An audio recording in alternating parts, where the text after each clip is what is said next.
wishful.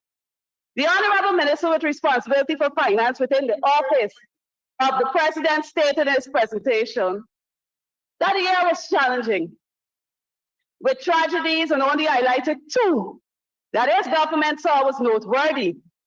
I would like to remind this House that the first tragedy of 2023 in our nation started on the 5th of January when the homes of families at Caneview were bulldozed by the PPPC government. This resulted in 20 children being homeless with their parents, the depletion of their economic strength, and destruction of a community culture.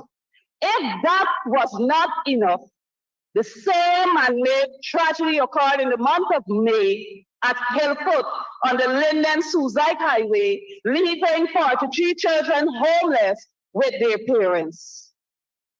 Mr. Speaker, let me now turn my attention to youth, sports, and culture. I am extremely proud to be a physical education teacher who teaches history and development of sport, human anatomy and physiology, fitness and performance, sports management, coaching, and all that goes with sports. And I've been doing it for over 20 years. It is something that I do. Mr. Speaker, I will take this presentation this afternoon to talk about a social issue that is highlighted in the syllabus when we do physical education, that is politics and sports. These areas of human endeavor can be most impactful socio-economic strength of a country. Youth are the ones that continue to bring about change that will be the future leaders. Sports provide opportunities for personal development, healthy living, and economic gains.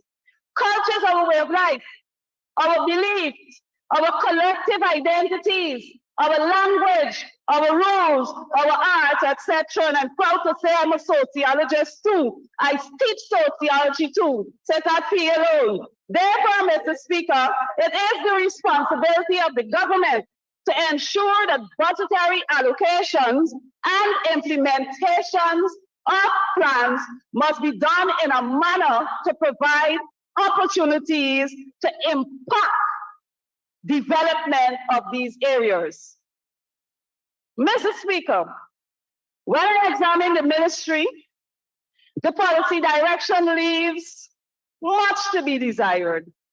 The budgetary allocation of $8,895,468,000 this year compared to the previous year allocation, we saw a significant number of incomplete projects, poorly done completed works, which tell a story about the importance of these areas to government.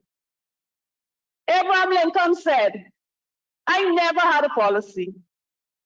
I have just tried to do my very best each and every day."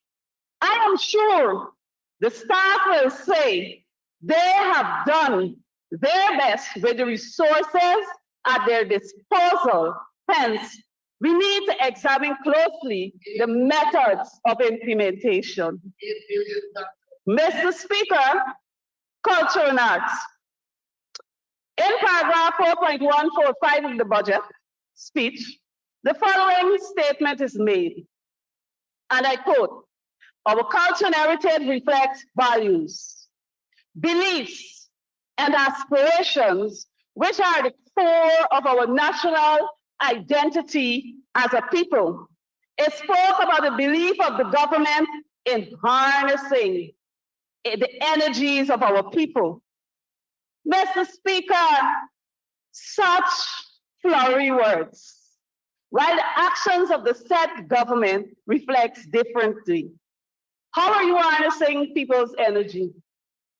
In this year's budget on the culture, we have $2,688,808,000 allocated, which is 2% of the allotted sum for this ministry.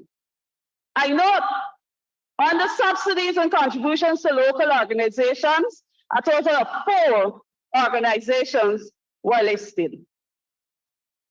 Where are the monies for Borough School of Arts?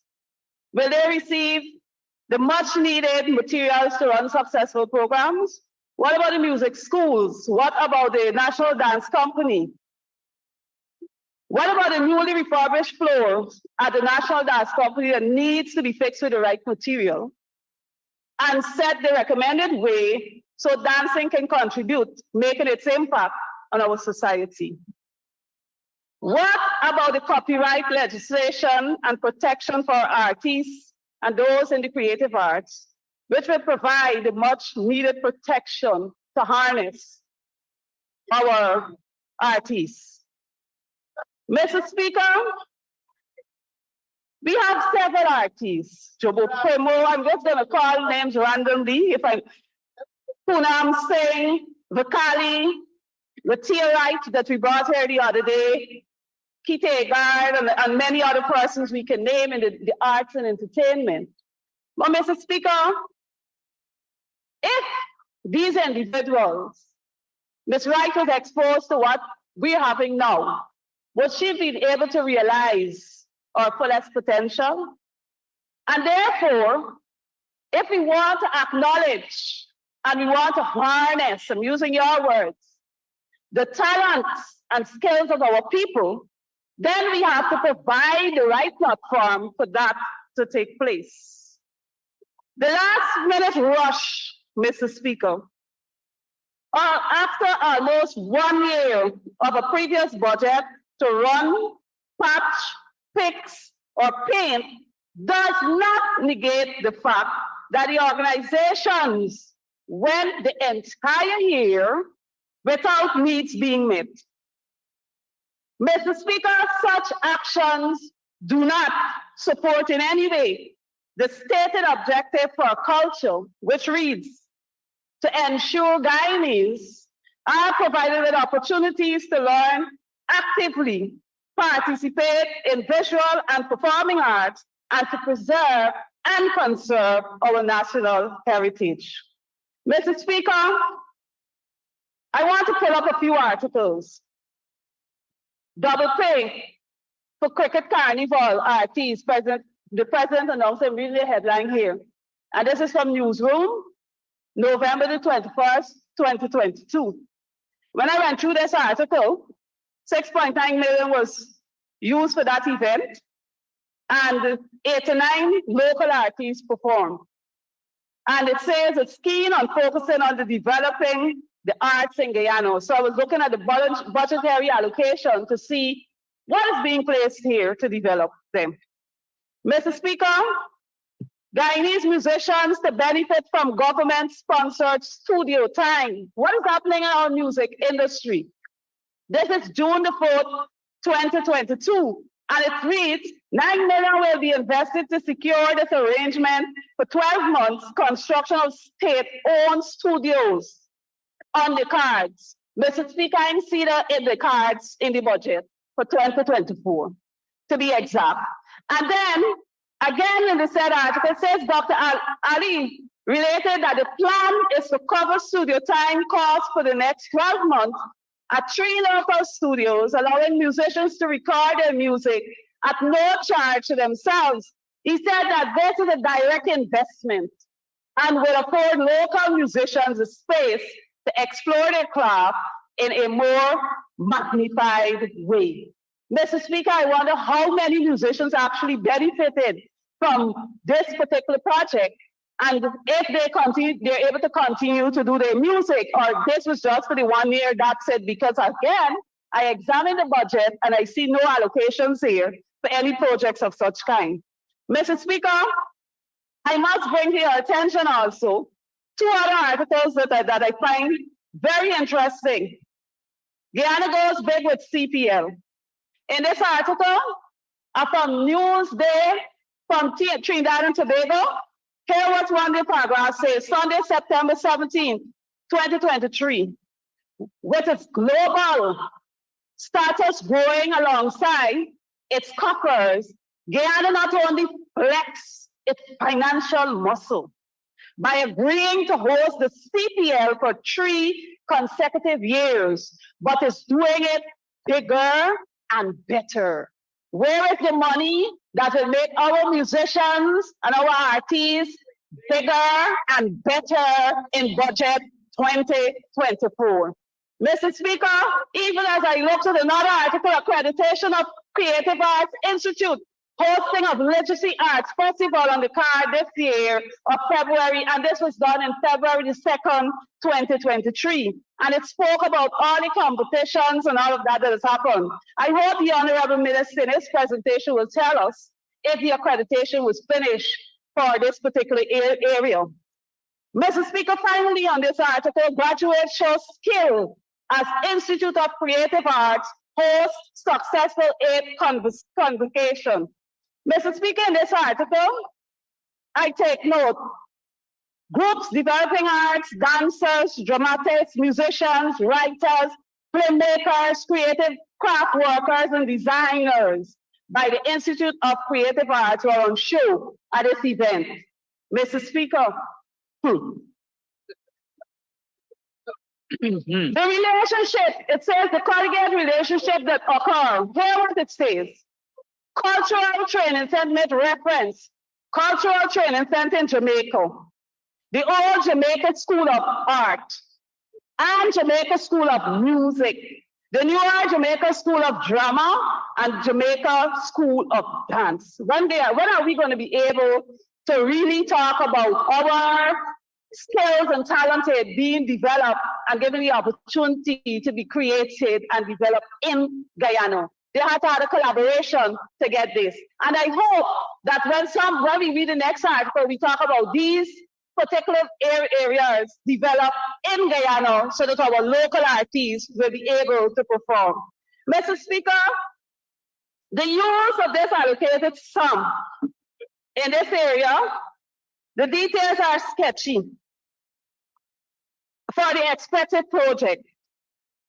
Let me outline them. Where will this new art gallery and museum and other facilities be located? I find it in the budget book. Outfitting of community spaces for cultural performances. Which community spaces are being referenced? They talk about cultural camps. Where will these cultural camps be held? I know last year it was at a lot of schools. Since $1,250,000,000 will be spent on these projects from the allocated sum, I believe this meager sum and the absence of details for a project contributed to the many states of incompleteness. It appears that the people come up with suggestions, write them down, and then after the monies are approved, they start looking for the actual plans. Mr. Speaker, the only detail that is clear about this allocated sum is that the people of African descent groups, not even listed as local organizations, who the SPBPC government shall determine will share $100 million, which is mere 2.7% of the allocated sum. This funding was removed from IPADG, which used the fund to empower small businesses of people of African descent. A clear disregard for Africans in Guyana. No other ethnic group is being treated with such disdain.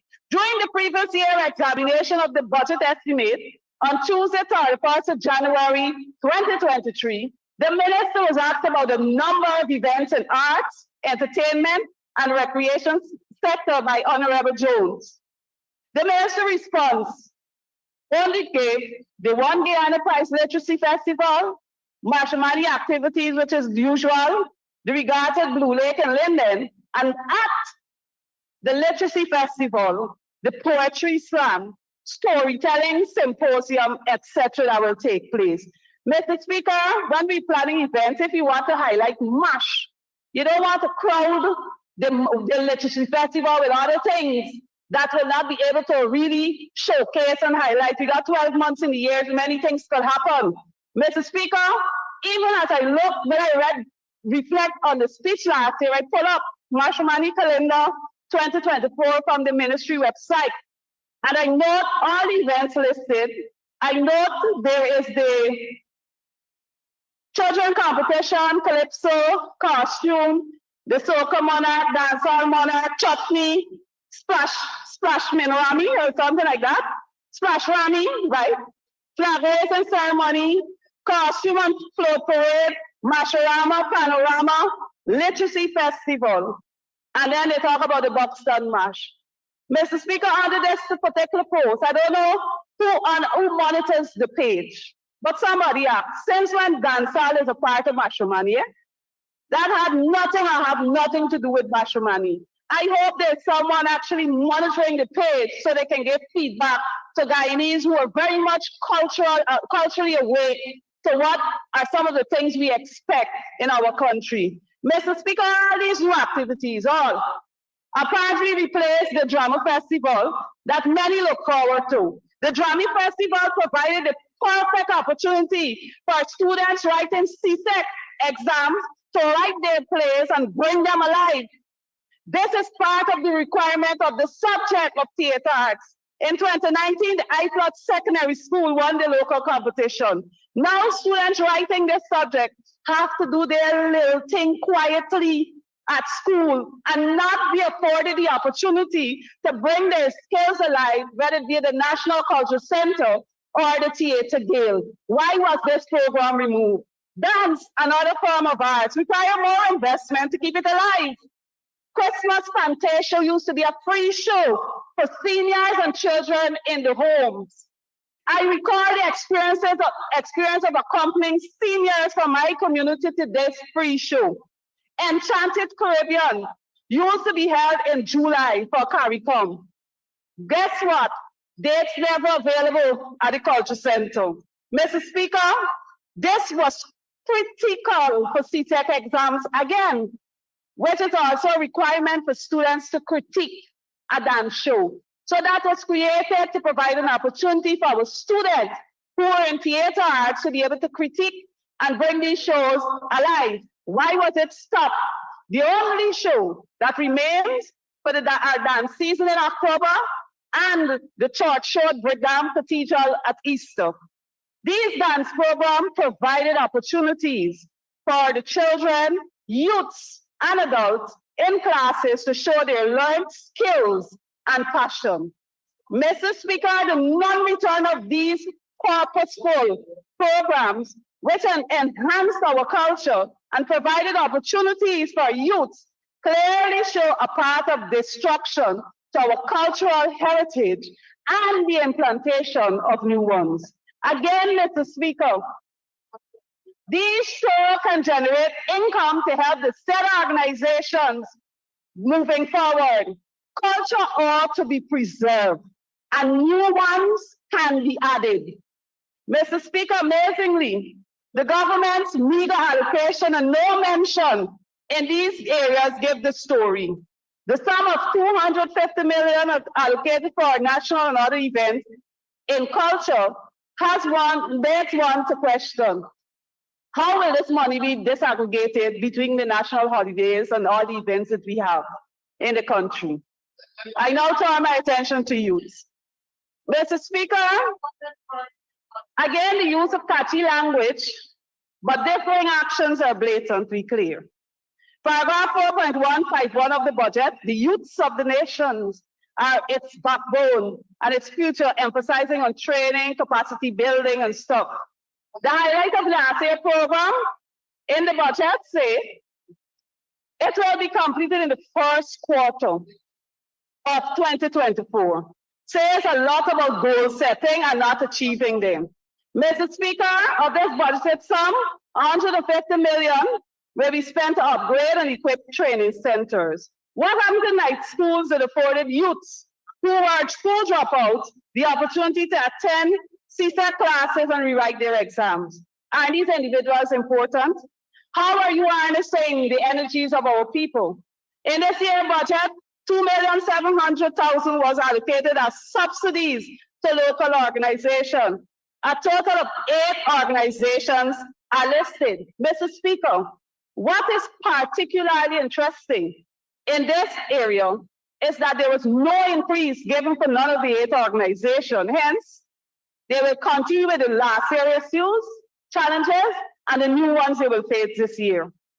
Mr. Speaker, I note that this ministry has been advertising vacancies which asks for specific qualifications. And I like that when I see it on the page. I'm going to ask, does the training run by this ministry or the ministries cater for the skills needed for the oil and gas sector? Does the accreditation of the programs cater for youths to be marketable in and out of Guyana or meet the needs of the labor shortages in Guyana? Examine it because I checked it.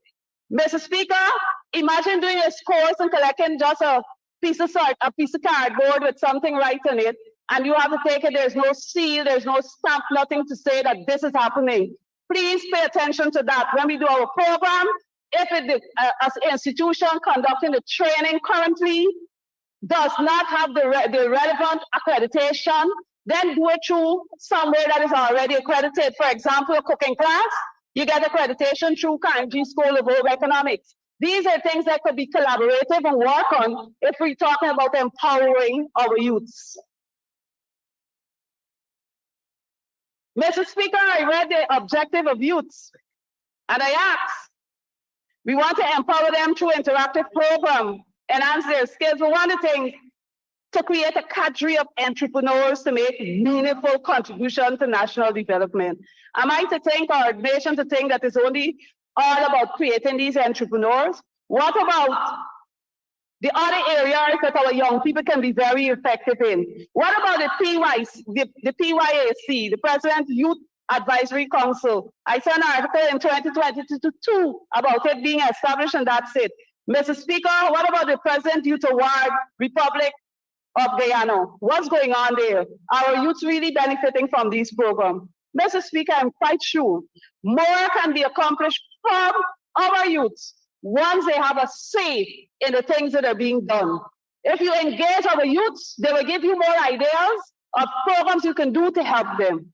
Sports, Mr. Speaker. Mr. Speaker, January the 5th, 2023, Guyana Chronicle headlines, National Sports Policy to be completed in 2023. 4.3 billion apart from infrastructural work and examination of the budget by the minister.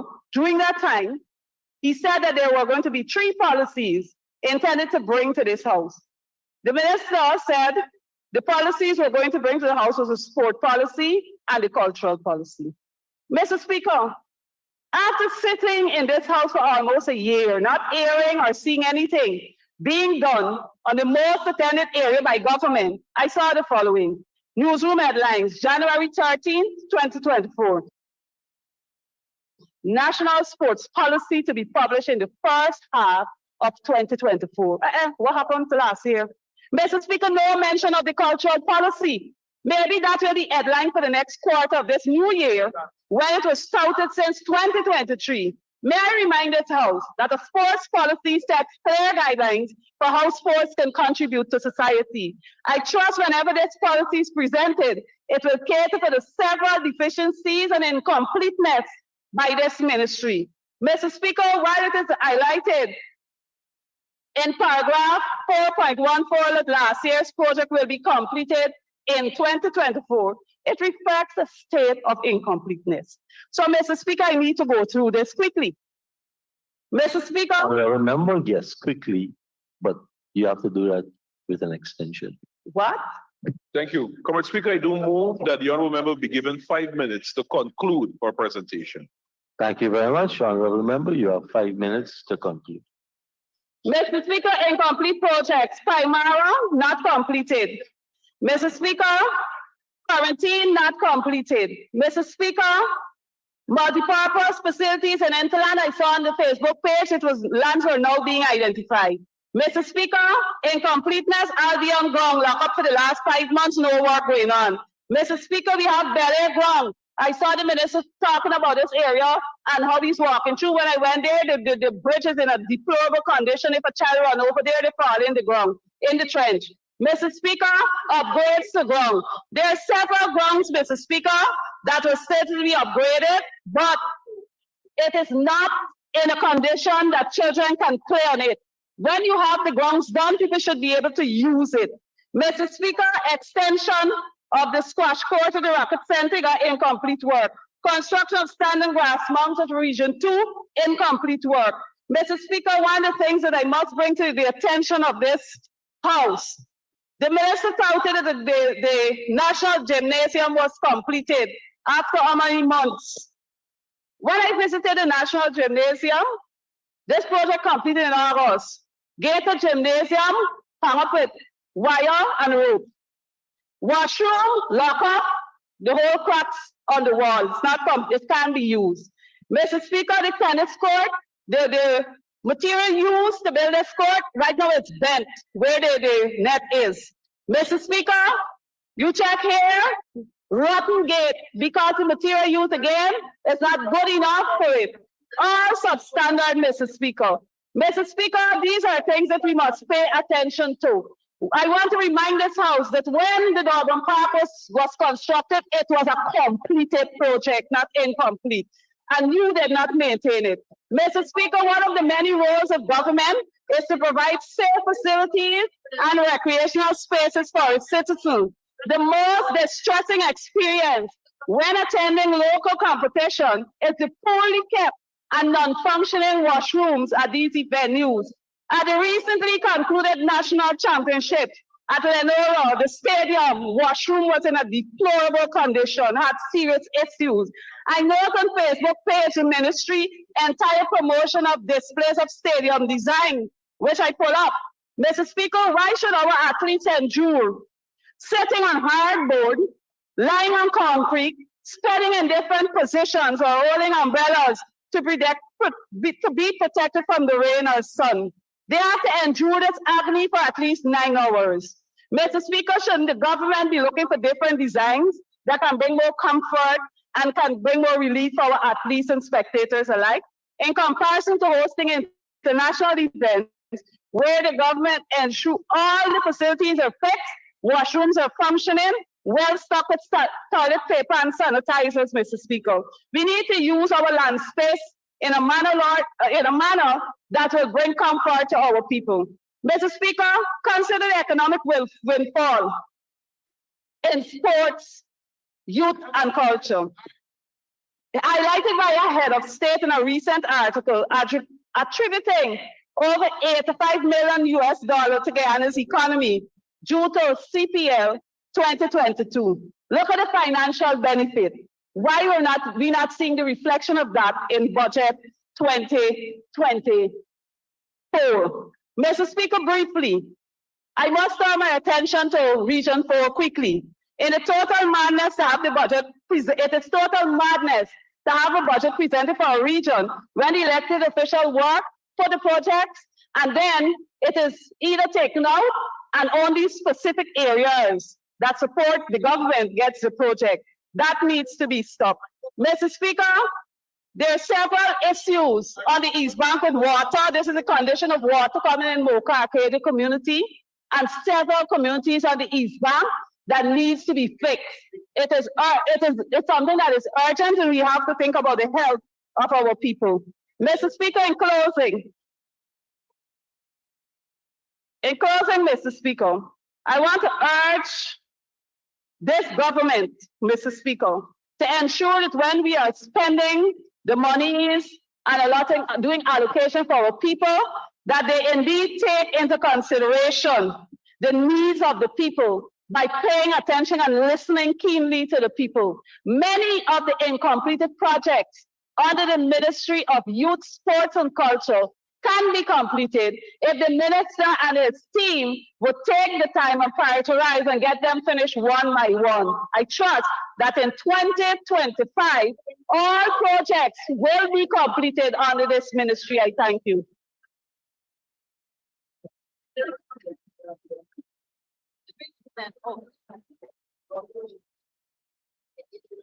Thank you very much, Honorable Member.